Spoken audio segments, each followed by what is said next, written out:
बिस्मिल्लाहिर्रहमानिर्रहीम। फरमान मुस्तफ़ा सल्लल्लाहु तआला अलैहि वसल्लम जो मुझ पर एक बार दूसरी पड़ेगा अल्लाह पाक उस पर 10 रहमतें भेजता है। सल्लु अलल हबीब। मुस्लिम शरीफ की हदीस पाक है। पानी 3 सांस में पीना सुन्नत मुबारक राशिद अतारी न्यू रूहानी इलाज लेकर पेश खिदमत है। एक वजीफ़ा लेकर आया हूँ। ये जो है ना सर हाफ यानी आधे सर के दर्द के लिए और पूरे सर के दर्द के लिए भी पढ़ सकते हैं। ख़ास तौर पे ये जो है ना आधे सर के दर्द के लिए ये बड़ा ही मसला होता है और इसकी काफ़ी ज़्यादा वजूहात भी हैं हिकमती लिहाज से, डॉक्टरी लिहाज से। पर क्या आप कोशिश किया करें, ये मोबाइल कम इस्तेमाल किया करें, नींद पूरी किया करें, ठीक है, पानी ज़्यादा पिया करें, खून की कमी ना होना दिया करें, और भी काफ़ी ज़्यादा वजूहात होती हैं। बड़ा आसान वजीफ़ा है, बड़ा आसान रूहानी इलाज है।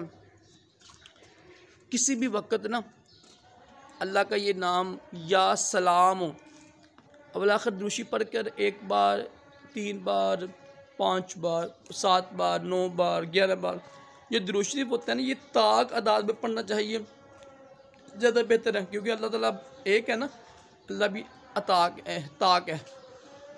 तो दुरूद शरीफ पढ़ना, अगर हम जो लोग बताते हैं ना ये वजीफ़ा बोलो, अगर दुरूद शरीफ नाम ही बताएं तब भी बरकत के लिए, वजीफ़े की कबूलियत के लिए दुरूद शरीफ पढ़ना चाहिए। ठीक है, नाम भी कोई बताए ना, अगर किसी किताब में नहीं लिखा हुआ है, हमसे किसी किताब में लिखा है वजीफ़ा, तो नाम भी बताए ना तो दुरूद शरीफ लाज़िम पढ़ते हैं बरकत के लिए। ठीक है, तो दुरूद शरीफ पढ़ लें आप, 3 बार दुरूद शरीफ पढ़ लीजिएगा। या सलामु पढ़ के ना सिर्फ कितना पढ़ना है, सिर्फ 11 मरतबा या सलामु पढ़ के 11 मरतबा दम करें। 3 बार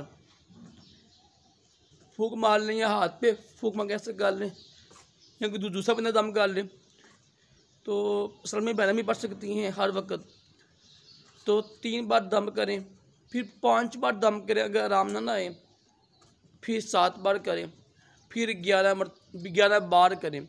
इंशाअल्लाह 11 का अदद पूरा होते ही आधे सर का दर्द ठीक हो जाएगा।